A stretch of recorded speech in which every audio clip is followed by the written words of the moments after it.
नमस्कार दोस्तों, स्वागत है आपका हमारे चैनल ज्ञान लो में। आज हम सॉल्व करेंगे एक्सरसाइज 14.3 क्लास 8th मैथ का पहला क्वेश्चन। तो इसके अंदर हमें क्या दिया गया है, carry out the following divisions. हमें इनकी डिवीज़न करनी है। ये हमें 5 क्वेश्चन दिए गए हैं।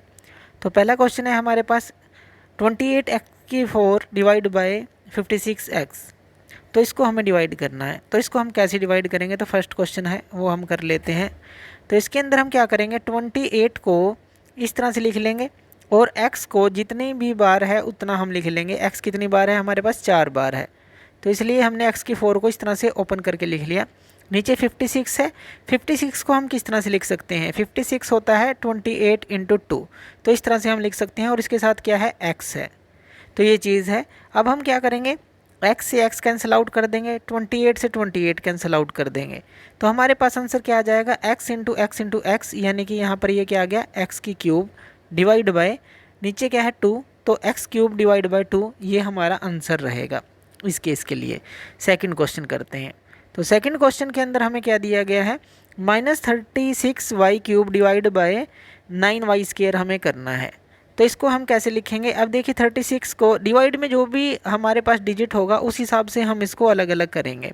तो 36 को हम कैसे लिख सकते हैं, माइनस का साइन है, तो हम इसको लिख सकते हैं 4 × 9, क्योंकि 9 × 4 भी लिख सकते हैं, 4 × 9 भी लिख सकते हैं, कुछ भी लिख लीजिए। और इंटू आप क्या करेंगे, y कितनी बार है, 3 बार, तो y × y इस तरह से लिख लेंगे। डिवाइड में क्या आ जाएगा, 9y का स्क्वायर है, तो 9y × y इस तरह से लिख लेंगे। अब 2y के साथ 2y कैंसिल आउट हो जाएगा और 9 के साथ 9, तो आपके पास आंसर क्या आएगा, आपके पास आंसर आएगा -4y। तो यहाँ पर ये आंसर रहेगा।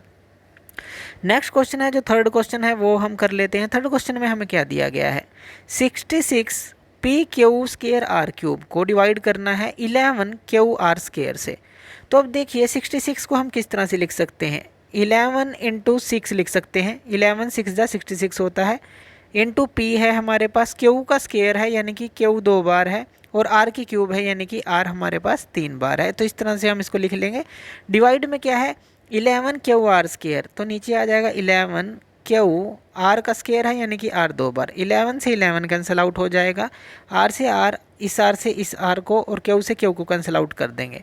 तो हमारे पास आंसर क्या आ जाएगा, यहाँ पर ये 6 है, p है, q है और r है, बस यही बचा हमारे पास, 6pqr जो है यहाँ पर हमारा आंसर रहेगा। तो थर्ड क्वेश्चन इस तरह से सोल्व करेंगे। फोर्थ क्वेश्चन को देख लेते हैं। जो फोर्थ क्वेश्चन है इसके अंदर हमें क्या दिया गया है, 34x³ y³ z³, और नीचे दिया गया है 51x y² z³, तो ये दिया गया है। अब देखिए इसको हम दोनों को ही तोड़ना पड़ेगा, 34 को और 51 को। ये किस टेबल में आते हैं, ये हमारे 17 के टेबल में आते हैं, यानी कि हम इसको क्या कर सकते हैं, 34 को 17 × 2 के अंदर हम तोड़ सकते हैं, और इंटू क्या है हमारा, x × x × x, x का क्यूब है, और फिर जो है y का भी क्यूब है, तो y को भी 3 बार लिख देंगे, और z का भी क्यूब है, तो z को भी हम 3 बार लिख देंगे इस तरह से। डिवाइड बाय 51 है, तो 51 क्या होता है हमारा, 17 × 3, ये 51 होता है, तो इंटू यहाँ पर x दिया गया है, इंटू y का स्क्वायर दिया गया है, तो y 2 बार, और z का क्यूब दिया गया है, तो z को हम कितनी बार लिख लेंगे, 3 बार।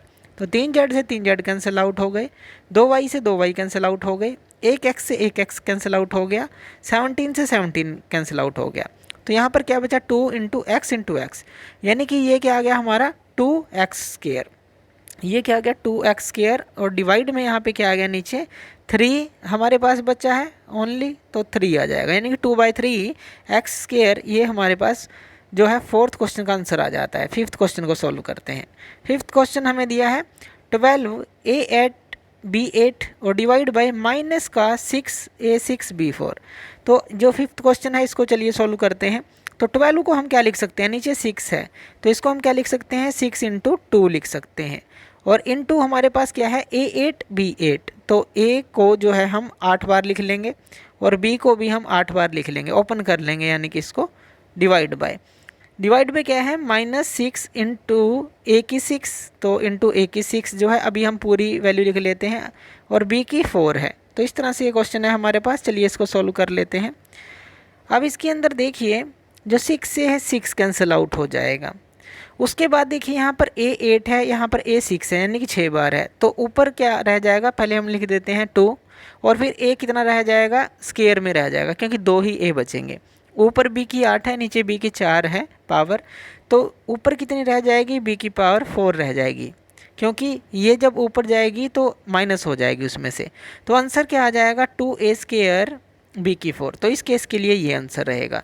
तो इस तरह से देखिए आप इस क्वेश्चन को सॉल्व कर सकते हैं, जो कि हमारा 14.3 एक्सरसाइज का है, क्लास 8th मैथ का फर्स्ट क्वेश्चन है। तो इस तरह से डिवीज़न आप कर सकते हैं इसको फैक्टर्स के अंदर अलग अलग से तोड़कर। तो थैंक यू वीडियो देखने के लिए, और इसी तरह की वीडियोज़ के लिए आप हमारे चैनल ज्ञान लो पे हमें सब्सक्राइब कर सकते हैं। धन्यवाद।